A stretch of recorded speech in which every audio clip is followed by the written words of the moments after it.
Olá, bem-vindos a esta nossa análise.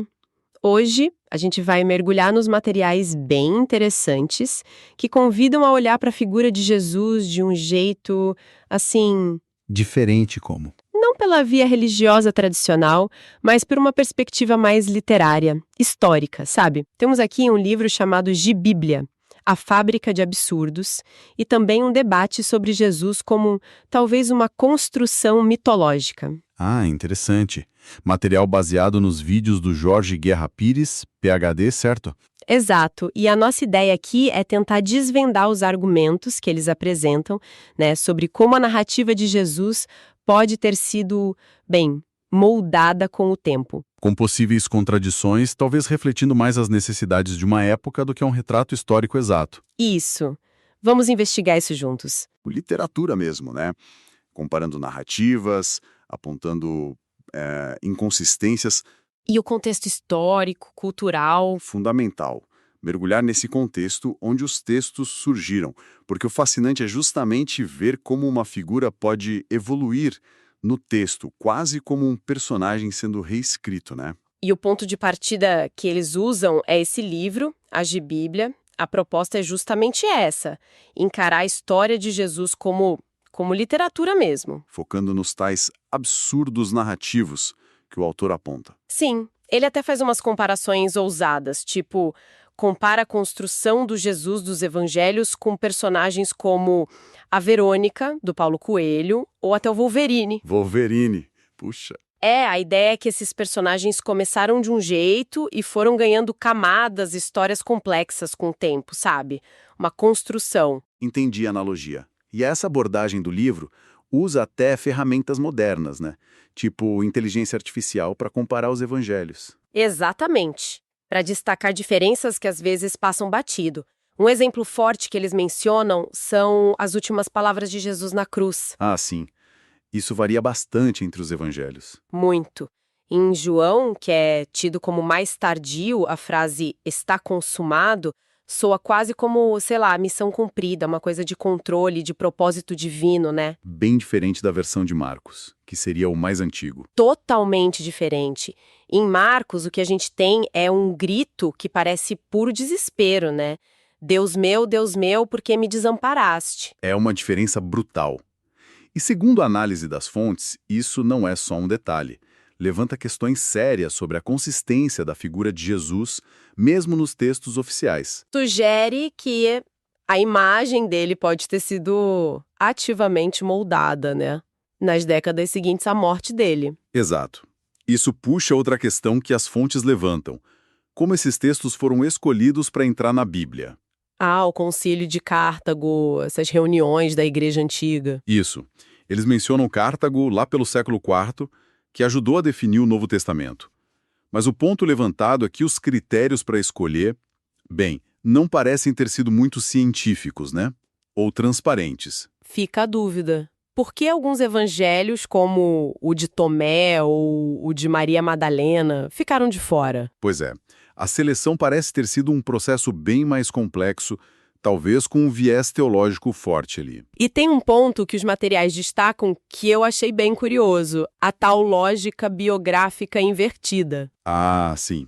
Explica um pouco melhor isso. Então, as cartas do apóstolo Paulo, que mencionam Jesus mais de passagem, sem tantos detalhes da vida dele, foram escritas antes dos evangelhos, certo? Certo, cronologicamente sim. Só que, teologicamente, essas cartas acabaram ganhando um peso doutrinário enorme, muitas vezes até maior que o dos evangelhos que vieram depois e que, de fato, narram a vida de Jesus. Mesmo que narrem de formas contraditórias entre si, né? Exatamente. Ou seja, a função teológica da figura de Jesus, o que ele representava para a doutrina que estava se formando. Parece ter superado a busca por um relato biográfico mais lógico ou consistente cronologicamente falando. É isso a ideia. Acho que a implicação levantada é essa mesma. Sugere que a necessidade de construir uma teologia específica pode ter pesado mais do que a ordem natural que a gente esperaria na construção de uma biografia, onde os relatos mais próximos e detalhados deveriam vir primeiro, né? Faz sentido. E aí a ideia central que parece emergir desses materiais é essa. talvez o foco não deva ser tanto descobrir se existia um Jesus histórico igualzinho ao dos evangelhos. Mas sim investigar como a história dele foi contada, construída, modificada ao longo do tempo. Exato. As fontes até fazem paralelos com outras figuras históricas que também foram cercadas de lendas, né? Como Pitágoras, Pitágoras, que diziam que previa terremotos, falava com animais, coisas assim. e tem outro caso bem interessante que eles mencionam. Apolônio de Tiana. Apolônio. Quem foi ele? Foi um filósofo neopitagórico contemporâneo de Jesus. A vida dele foi registrada por um biógrafo Filóstrato, num relato considerado até bem documentado para a época. E o que tem de interessante nele? O fascinante é que essa biografia também atribui a Apolônio feitos extraordinários. Curas milagrosas, exorcismos, previsões, até uma ressurreição e ascensão aos céus. Peraí, ressurreição e ascensão também. Isso é muito parecido com a narrativa de Jesus. Exatamente. E isso sugere o quê? Que esse tipo de narrativa milagrosa talvez não fosse tão única assim naquele mundo, sabe? Entendi. Poderia ser um elemento comum na cultura da época para descrever figuras consideradas especiais? É o que as fontes propõem. A existência dessas histórias sobre Apolônio indica que narrativas de feitos sobrenaturais faziam parte do repertório cultural e religioso do mundo greco-romano. Não seria algo exclusivo de Jesus, mas uma linguagem comum para falar de figuras inspiradas ou divinas. E quanto à falta de fontes não cristãs da época falando especificamente sobre Jesus? A gente sabe que Tácito, Plínio mencionam os cristãos, mas não detalham Jesus em si. Sim, e o historiador Richard Carrier, que é citado nos vídeos, usa isso como argumento. Ele levanta duas possibilidades, né? Quais? Ou Jesus talvez não fosse uma figura de tanto destaque público no seu tempo. Ou, alternativamente, textos críticos a ele podem ter se perdido ou sido suprimidos depois quando o cristianismo ganhou força. Complicado saber, né? Muito. E a análise nos vídeos vai além. Propõe que a própria figura de Jesus passou por uma espécie de evolução textual. Evolução? Como assim? O autor do Gibíblia diz que se inspirou um pouco nas ideias do filósofo Daniel Dennett sobre evolução cultural. Haveriam mutações na narrativa de Jesus ao longo do tempo. Mutações? Dá um exemplo. A transição, por exemplo, de um Jesus que parece mais humano, mais angustiado, talvez até incerto em Marcos, para um Jesus muito mais divino, seguro de si, quase onisciente e em controle total no Evangelho de João. Nossa, é verdade. A imagem muda bastante. E essa evolução teria um propósito. Sugestão é que essa mudança textual pode refletir as necessidades, as disputas teológicas, os anseios das diferentes comunidades cristãs primitivas em diferentes momentos. Entendi.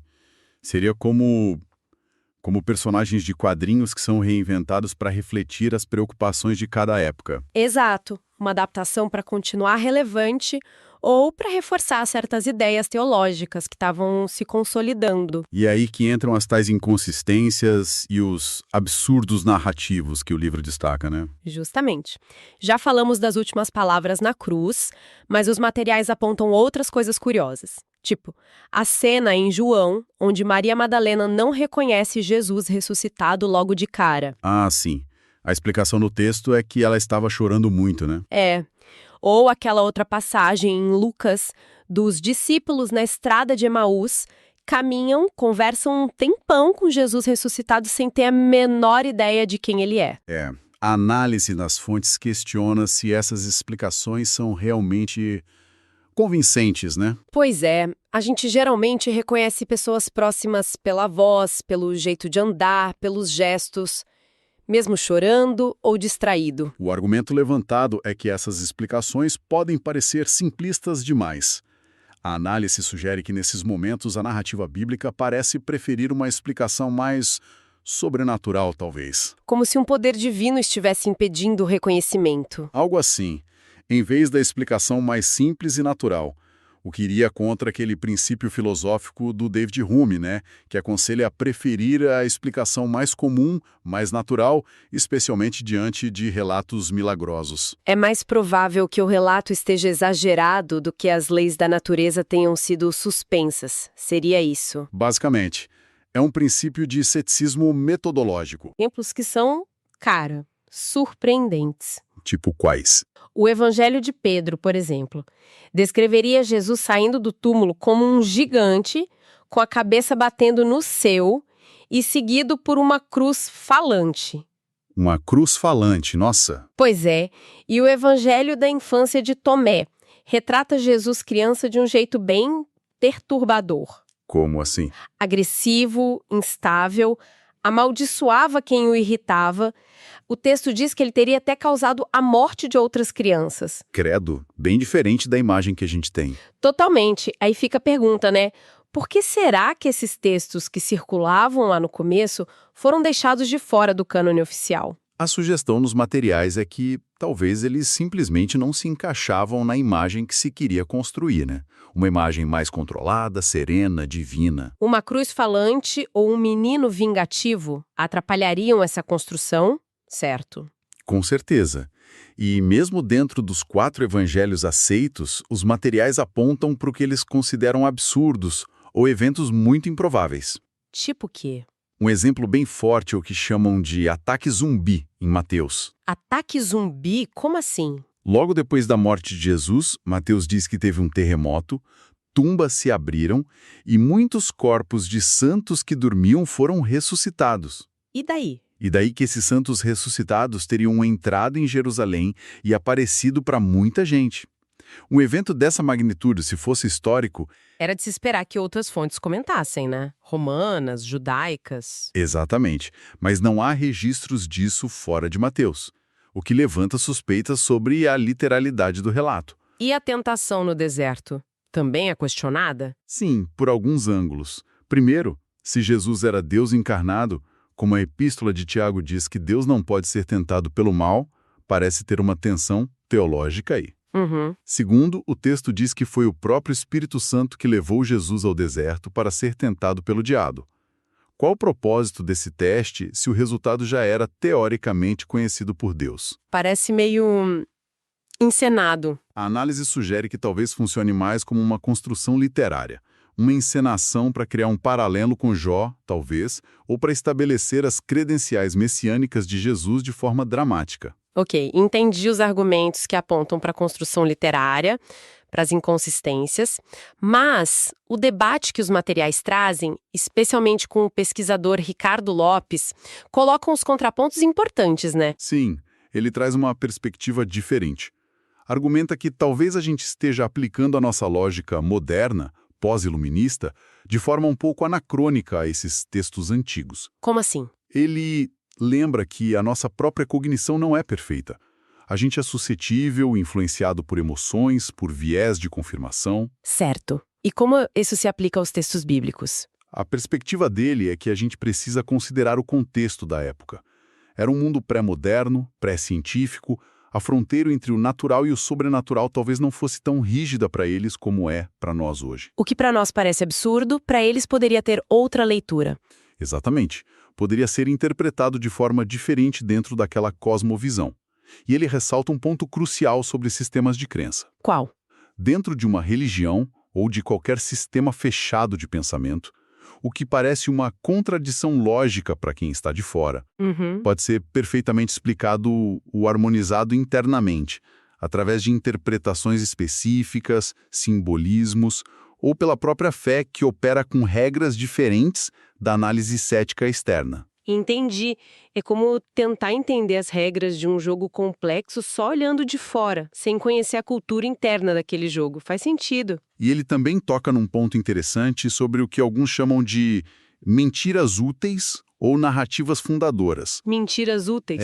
Ideias como nação, Estado, direitos humanos, contrato social, não são fatos concretos que você pode pegar ou medir no mundo físico, né? Não, são conceitos, construções sociais. Exato. Mas são construções poderosas que organizam a nossa vida coletiva.